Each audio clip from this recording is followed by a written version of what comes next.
Welcome back to this decision-making process and how you make it and what would be good to bear in mind.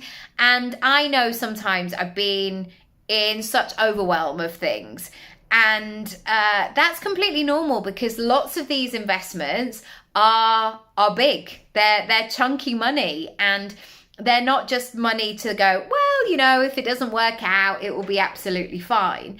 I think many of us are at a stage where we're really thinking about what we want to spend our money on. And there have definitely been times where the amount of money I've spent on something, I could have bought a car. This is sorts of money that we're talking about here. I mean, not a Porsche, but Number 5, what is the commitment? So what is the actual commitment of required of you to get the results that they are promising or that they are intending to deliver?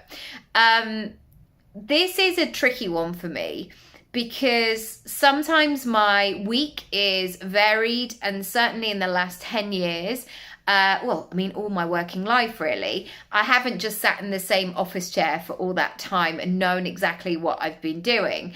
I work for myself, so I'm flexible and create my own schedule essentially. For me here, what I'm looking for is knowing what the commitment is, knowing what the expectations are from their end, and making sure that I can match them. So last year, for example, I did a 10-week acting course. And it was every Tuesday evening, 6 till 9, even though sometimes it ran over, which was absolutely fine, although not too late, because after about 9:30, I was like, okay, bye, I gotta go. I'm so tired. I can't keep my eyes open. But that was useful because it was every Tuesday for 10 weeks. So I had that block of time. But also what that meant was I had to decide whether I'd be able to do that. And that was definitely in my decision-making process of what happens if one of the kids are ill, what am I going to do? Do I have a backup plan? Can I commit to learning the lines and being able to rehearse and all of these sorts of things? So I really had to ask myself how I was going to meet that. And I think so often I've seen it in Facebook groups all the time of like, yeah, but you're on day 4 and I've only just started day 2 and have I missed something? And they go into that panic mode.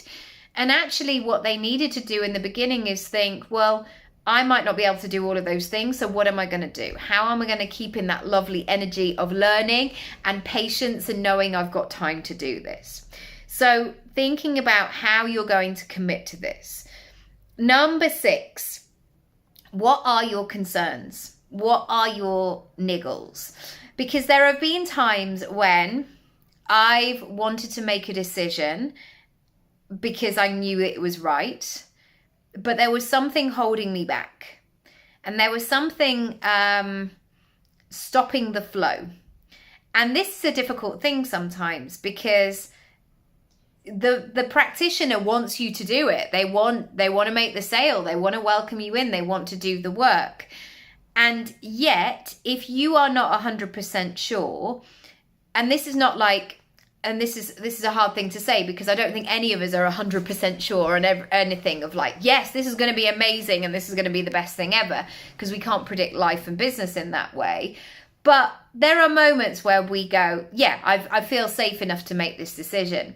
And then there are other times where something that feels a bit off, or we're not quite ready to make the payment, or maybe we keep looking at the sales page and going, I don't know what this is. And sometimes it comes down to the fact that you've never made this much money before. You've never invested this much, and it feels a bit scary to put that many digits into a payment, or to commit for a long period of time, because what if you don't make the money? What if you don't do the things? And then sometimes I had this a couple of years ago with somebody, and I just thought, I don't know if you're going to be nice to me. And again, going back to my earlier point, this was not about mollycoddling or going, oh my God, you're amazing. But there was a slight sort of a sharpness to this person. And I was feeling quite vulnerable in other areas of my life a couple of years ago. You know, I just had a baby and all of that. And I just thought, I know you're really good at what you do, but I'm not quite sure this is the exact match right now, if you know what I mean. So this is about really bringing it all to the surface and being discerning. And this is a really good muscle to build. Understanding what you need and want is sometimes a skill that we have to learn later on in life. So yeah, it's interesting. If you want to find out more about how I can support you, how we can work together, if you've got questions, if you want to know more, book in a strategy session with me. We can do a free session and you can tell me what you're looking for and we can go from there. All the details are on my website. There's a messenger button in the bottom right hand corner so we can have a chat, and I'll speak to you soon. Bye.